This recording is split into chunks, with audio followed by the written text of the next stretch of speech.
私のおすすめは半干しの舞茸。皆さんこんにちは。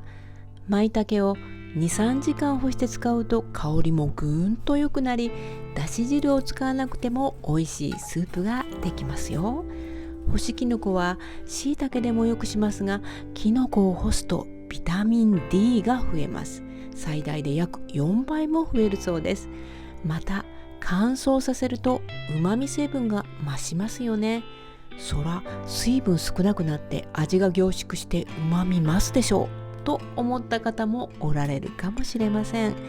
昆布や鰹節はおっしゃるように凝縮することで旨味が増しているのですが、きのこは酵素の働きによって旨味が増えるのです。だから干すと旨味が増すというのはきのこ特有の特徴なのです。この技を使ってだし汁のいらないかきたま汁をやっていきましょう。中華料理屋さんのきめの細かい卵スープを作るコツもお伝えしますので、ぜひ最後までご覧ください。舞茸を干そうと思ったらこんな風の強い日だったので、風で飛ばないように深いざるに入れて3時間ほど干しました。私はこんな日に干してしまいましたが、日差しの暖かい朝10時頃からお昼2時頃を目安に 2,3 時間干してくださいね。では作っていきましょう。あっという間にできてしまいますよ。舞茸は生の状態で 100g から 150g です。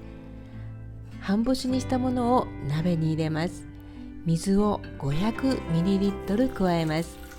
しっかり乾燥させたものは水につけて戻す必要がありますが、半干しならばすぐに料理して大丈夫です。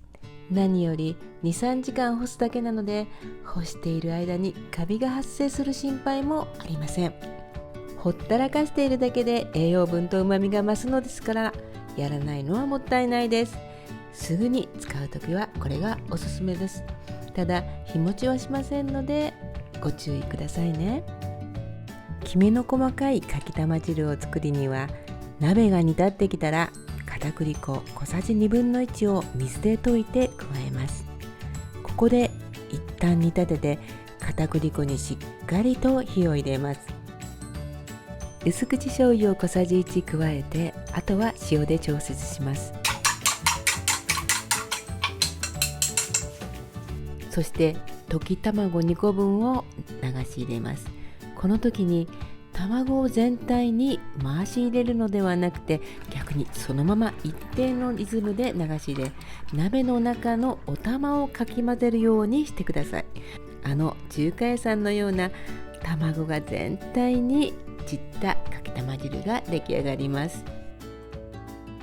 干すことによって増えると言われるビタミン D はカルシウムの吸収を促し、吸収されたカルシウムを骨へ沈着させる働きがあります。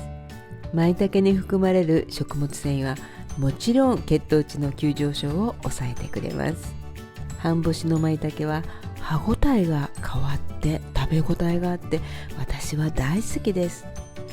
だし汁を使わないでこの味が出せるのは最高です。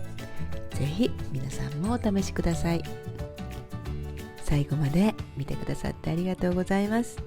あなたとあなたの大切な人の少しでもお役に立てたなら嬉しいです。ではまた次回の動画でお会いいたしましょう。